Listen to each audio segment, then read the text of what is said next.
So Alien Covenant is finally out in theaters. Have you seen it? I have, and honestly, I thought it was actually pretty good. Of course, that could just be my Alien fanboyism showing. And in honor of the film coming out, I figured that now was a time to throw in yet another plug for a project that I'm really excited about, the Star Wipe Lounge. It's a podcast that I co-host with my friend Owen, where we talk about movies, television, and pretty much anything on a screen. You can check it out in the links down below or the card. In this segment, we're going to be pitching our dream Alien sequels. Little bit of a warning, there is some language during this bit, so I guess goodbye ad dollars?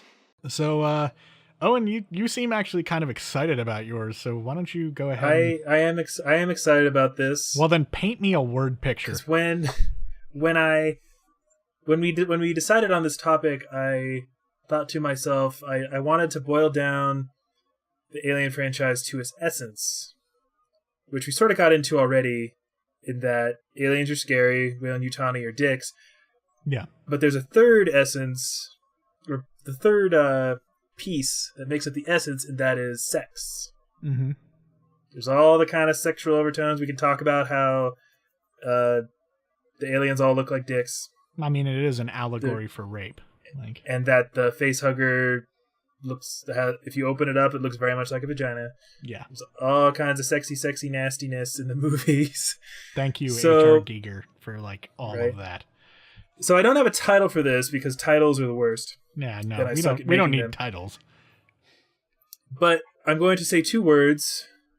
Those 2 words are space brothel. The movie takes place. Please elaborate. There's a big brothel in space that is run by this organized crime syndicate. That's how they stay in business. A big organized crime syndicate. So how it works, how they are able to exist. Let me back up one sec. Okay. So another important element of the Alien films is humans trying to control the aliens, right? That which you can't control. Like the first one, the first one, the Weyland-Yutani Corp's trying to get a specimen back to Earth. Hence, same thing happens in Aliens. Yeah. Basically, that's just kind of their MO, is constantly just trying to get an alien. Movie takes place far into the future, and that people know that these things exist, but it's more of they existed before, we know what they are, but they're not around anymore. So there's a space brothel run by these gangsters, mobsters, organized crime syndicate, whatever you want to call it. And they stay in business through back channels with the government, where they will take a person, like a client, they'll knock him out, they'll drug him, they'll stick a face hugger on him, and then they'll send them on their way. Oh shit! That's how they stay in business. That's so dark. Basically, they are an alien, a xenomorph farm. Essentially, they knock these people out, they impregnate them, they send them to the Weyland-Yutani or the government. I kind of consider them to be one and the same at this point. Yeah, pretty close. So our main character is a private investigator. This person's a person's wife approaches him. Says, my husband went missing. He was last seen in the area around this brothel. Mm-hmm. He shouldn't have been there, but that's whatever. That's where he was. We're going to talk about that a whole other time. We'll talk about that when we find his ass. So yeah, he goes off. It's like a big. It's not it's like a big space facility. There's a brothel on it. Yeah. So he goes there to investigate what happened to this guy. And one of the working girls who is new doesn't know about this practice that they'll, impregnate people with aliens and send them on their merry way. So she figures out what's going on. She's obviously horrified by what's going on. I mean, obviously. She finds our investigator, and they start kind of peeling back the mystery. And then once the organized crime people figure out that that's what he's there for, then they try to take him out. Meanwhile, something goes wrong with one of the handoffs between the gangsters, and the government. Oh shit! And an alien gets out. So now these two are on this space brothel. They're running from running from the gangsters. They're running from the alien. They have this standoff at the end with the mobster. The alien kills him, and the two of them manage to escape. So not only do these two have to deal with a xenomorph that is doing xenomorphy things, but also space mobsters? That's exactly brilliant. Because to me, I want the alien to be kind of like an ancillary part. Yeah. I don't want it to be like the main focus. I want there to be this conflict between these people and the gangsters. I think that would be kind of unique. I feel like this would definitely be a film that wouldn't carry the Alien title, but would be 100% in the Alien universe. It's like like an anthology film. It's a spin-off. Maybe it's a side story. Maybe it'll be called like Space Fucking an Alien Story. It's not a porn parody. I mean that did totally sound like a porn title. I'm on board. I like the idea. I like the idea of there's like almost like a business surrounding the xenomorphs that like they finally got what they wanted, that they're not able to control them, but that they can study them. I almost feel like this idea would be a wonderful opportunity to solidify the connection that we all already know is there between Alien and Blade Runner. Kind of have that Blade Runner like style and feel to the brothel place, but there's an alien. Because I don't know if you know, but in Blade Runner, you see like Weyland-Yutani signs and like stuff. So it's like very much those two exist in the same universe. Well, and just to me, the idea of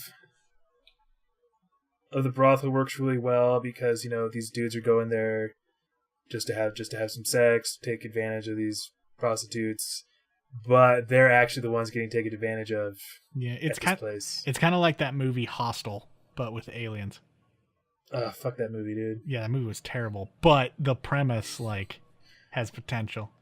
Yeah, it is a similar premise. Yeah, I dig it, and I'm all about. I thought about coming up with some kind of way that it almost works as like a hit job where they go to this place and then someone pays the mobsters to do hey, this to these guys, and that's how they're chosen. This guy's gonna be coming here, and I want you to whack him. How do you want us to whack him? You got one of them there face hugger things? That's my really bad mobster impression.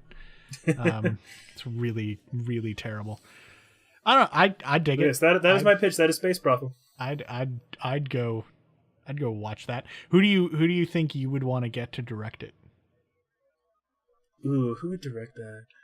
And who do you think would do a really good job of making a neo space noir horror fuck film?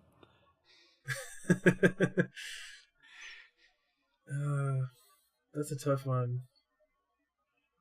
Yeah, I don't honestly. We already talked about Neil Blomkamp a lot. That would Neil Blomkamp. I don't think he would work really, to be honest, because I feel like he needs like I feel like this would be much more of a claustrophobic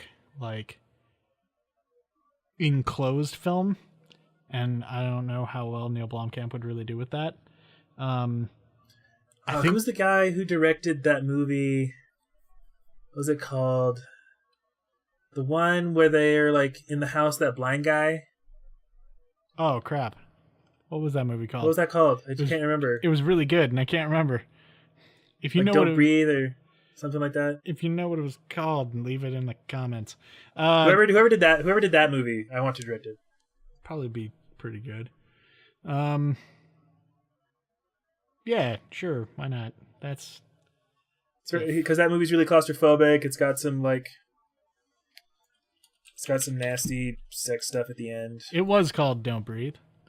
And it was directed by Fede Alvarez, who also directed Evil Dead.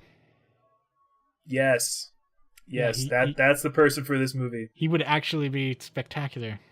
for this. Now that I'm looking at that, that is wonderful. I could also kind of see it if you want to go a little bit like crazier, like stylistically. A Robert Rodriguez could probably do a pretty good job at it. I think the tone might suffer with Robert Rodriguez. Yeah, it would definitely. I feel like it would definitely fall a lot more into,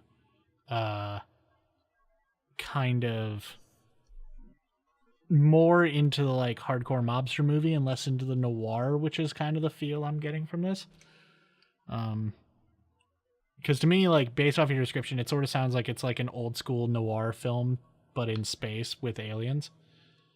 Yeah, I think that's pretty accurate. I like the idea of two people trying to solve a mystery. Yeah. And that they kind of have different perspectives because like she's on the inside trying to figure stuff out, yeah, and he's on the outside, and they have to like report to each other and be all secretive and stuff. Totally. As I said, I'm all for that. That sounds awesome. Space Brothel. That's much better than my film idea. What's your film idea? So basically, you know how I was saying that I was like real sad that we aren't going to get to see the Neil Blomkamp film. So basically, yeah. I'm stealing some ideas from him. First and foremost is the idea that I'm completely nixing Alien 3 and Alien Resurrection. Like, I'm just going to be like, nah, those didn't happen. That was, like, I'm just going to pretend that didn't happen. It's kind of like what Shane Black That was a Ripley fever dream. Yeah, it's kind of like what Shane Black's doing with Predator 2. He's just kind of be like, nah, bruh, that didn't happen. So I'm basically just going to do that to Alien 3 and Alien Resurrection. And basically, like, one thing that you're constantly seeing throughout the films is, as you said, Weyland-Yutani trying to get the aliens and trying to control them. What happens when you have a movie or just a situation where Weyland-Yutani succeeds? Like, I want to see a world where Weyland-Yutani has not only managed to get a hold of an alien, but they have successfully controlled them and weaponized them.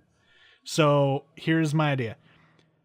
The film opens on a Sulaco at the end of Aliens. And they've all gone into cryo. Everything's good. Weyland-Yutani captures the like escape pod region with the cryopods that breaks out at the beginning of Alien 3. I'm keeping that part, but Weyland-Yutani gets it as opposed to it going to Fury 161. And then we don't know what happens. Fast forward years later, we see an aging, older Hicks, and he's like in serious, like maximum security incarceration. Like Weyland-Yutani has just been keeping him under their thumb, like solitary confinement for years, because he knows all this stuff about how to beat the aliens, and they're like, no, nobody can know that. He doesn't have any idea where Newt is. He doesn't know where Ripley is. He assumes that what was left of Bishop just got like fried in an incinerator, and he's just like, everything is fucked. And he's like chilling in prison, and suddenly this like group of people bust him out, and they're like, hey, we are from this like these colony worlds that don't want to be under Weyland-Yutani's thumb anymore, so we need you to help us fight them. And so he's like, okay, I'll do it, but you need to find Ripley and Newt.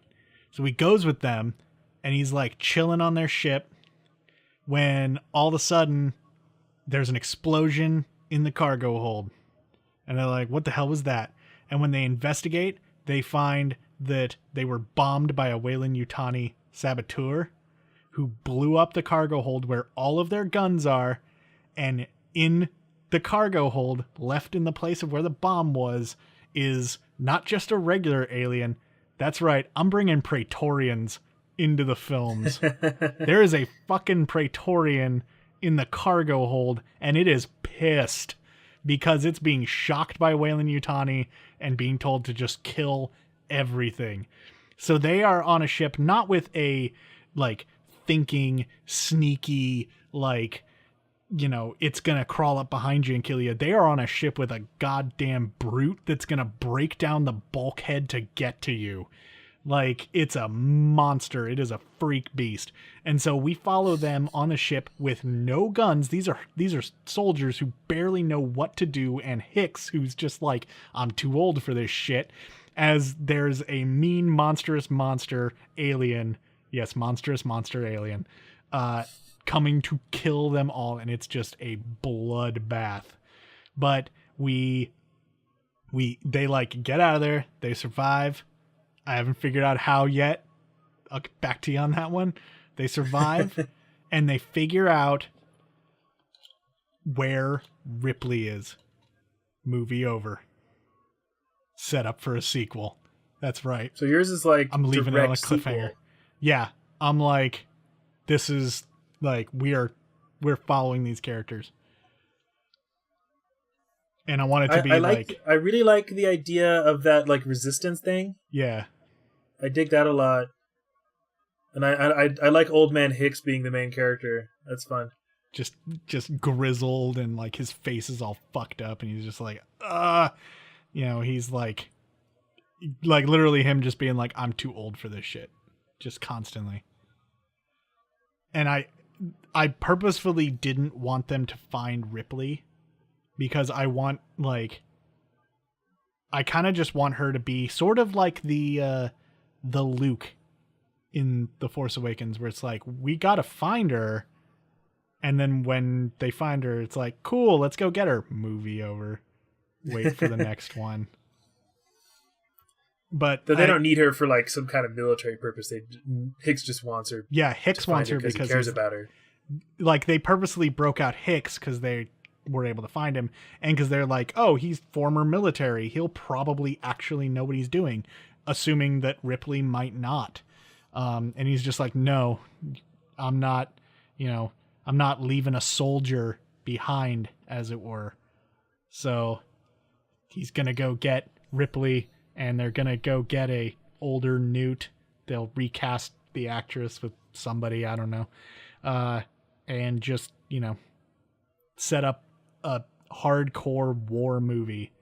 I imagine if they did a sequel, there would be scenes with like large scale battles against like an alien army. That's what I was expecting when you started your pitch. Like, just real, was that they'd like get to this planet and they'd like stuff. do some actual like, dude, combat. I'm setting up not a dream film. I'm setting up a dream trilogy. This is like hardcore stuff. They find Ripley. They have to like survive a Helm's Deep style siege of like an army of aliens attacking a facility, and they have to hold off with like way smaller numbers. It's gonna be wonderful. And then they have to like go assault the Weyland-Yutani HQ and like kill their CEO or some shit. Yeah. And it's turns out that Weyland-Yutani's like CEO is not somehow Lance Henriksen. Yeah, somehow merged with an alien because reasons. And just because I just want an absurd, like, hardcore action movie. I will say that is a unique movie, at least. Yeah.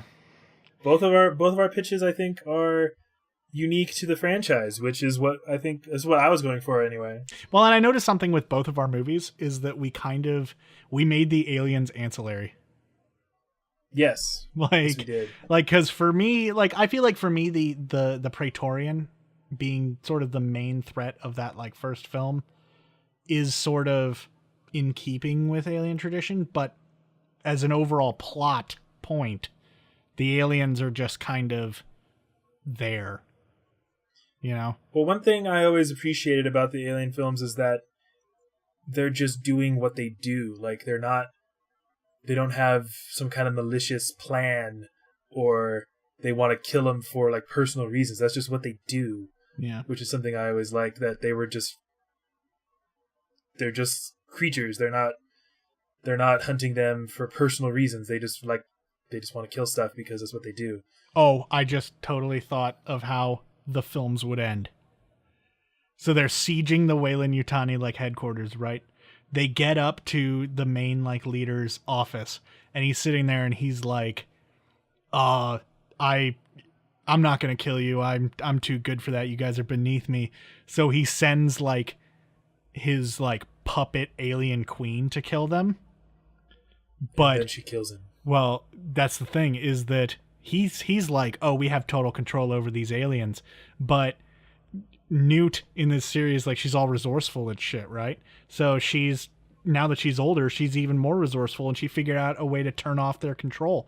So this alien queen goes to attack them and then, like, turns around and kills him and just leaves our heroes alone and, like, scurries off and does his alien thing somewhere else, but just kills kills the leader. So in both of our pitches, the alien is the thing that kills the main villain. Yeah, because they're trying to control it and they can't do it. Yeah, because you can't control nature. You don't fuck with nature, dude.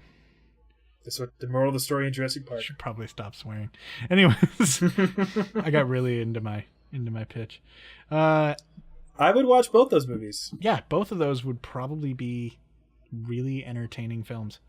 I don't know how. I like yours that you have old Hicks, and then if the characters in this Resistance are like really cool, it kind of bridges the gap that it's like, oh, old Hicks is going to bring me into this because I know him, and then it can introduce all these other cool characters that you end up liking by the end. And there can be like parallels for Hicks.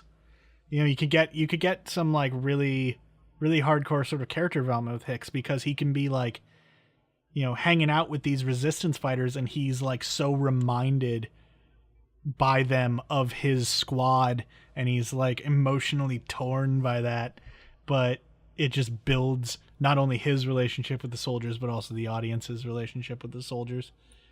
And he can sort of play the Ripley role from Aliens, where he knows more about them than they do, and they might not necessarily believe everything he says and stuff like that. Yeah, and I feel like the character of Hicks, I feel like he was used well in Aliens, but I still feel like he was underused.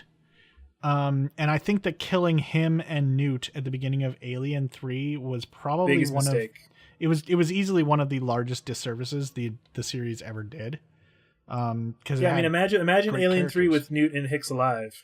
There was a script for that. Like, that would have been much better. Actually, one of the original scripts for Alien 3 saw Hicks live and not the others. Like, it was a version of the script that was around when, like, Sigourney Weaver wasn't sure if she wanted to come back, so they're like, oh, we have a version of the script where Ripley dies instead, and Hicks is the one who's running around. And there was like a version where like it was all three of them survived, and there was like a wood planet version. I don't know, it's really weird. But imagine the ending to Alien 3, where she jumps off into the lava pit, and like from a distance, like Hicks and Newt have to watch, and then Newt's like, no, you can't, and then he's like, but she has to, and then it's really emotional. Yeah, just basically like, because in Alien 3 there's that like one prisoner who survives who watches her do that. Like, just replace that character with Hicks and Newt. Much more like emotionally, or all three. Just have like a much more emotionally impactful ending to Alien 3. Why don't movie studios just hire us to? What you could do with yours is retcon Alien 3 to have Hicks and Newt survive. That ending happens and then Weyland Yutani shows up on the prison planet and captures Hicks and Newt, and then the story can play out that way. Could do that, but I feel like that just like that gets a lot more convoluted as far as like trying to explain that to the audience. Whereas it's easier just to be like, hey, Alien 3, just pretend that didn't happen. Just that was a thing that just didn't exist. David Fincher won't mind. Oh yeah, David Fincher won't mind. A ton of Alien fans won't mind. A lot of just general audiences won't mind. Because I feel like as far as the Alien films, if we look at it in terms of like how many people have seen them, I feel like Alien 3 and Alien Resurrection are probably easily the least viewed out of the main series. Because freaking everybody's seen Alien and Aliens, unless you're my girlfriend who just saw Alien like a year ago. But same with my girlfriend, man. Dude, we just like the hell, man. I sort of feel like those movies, like if you go to college, at least they should be required viewing. And one more small thing I want to add about my pitch that I think is it would be interesting is that you'd have a setting because obviously this place is like really fancy and upscale. It looks really nice. Mm-hmm. So you'd finally have an alien film in a setting that isn't like dingy spaceship. That being said, dingy spaceship is spectacular. I mean, it works, but every film is dingy spaceship. Mine just basks in the dingy spaceship. Like, because it starts off in a dingy prison, then it moves to a dingy spaceship. And then it moves to a dingy spaceship. And then throughout the course of the next few movies goes to like a dingy planet and another dingy spaceship and a dingy facility. There's just everything until dingy. You get to Weyland-Yutani HQ, and then it's all opulent. Which, I mean, works because that shows the dynamics, differences between our heroes who are like, you know, kind of the blue collar people who have to work really hard for their living, and then Weyland-Yutani in their literal ivory tower, you know, like, you know, you got that class disparity there.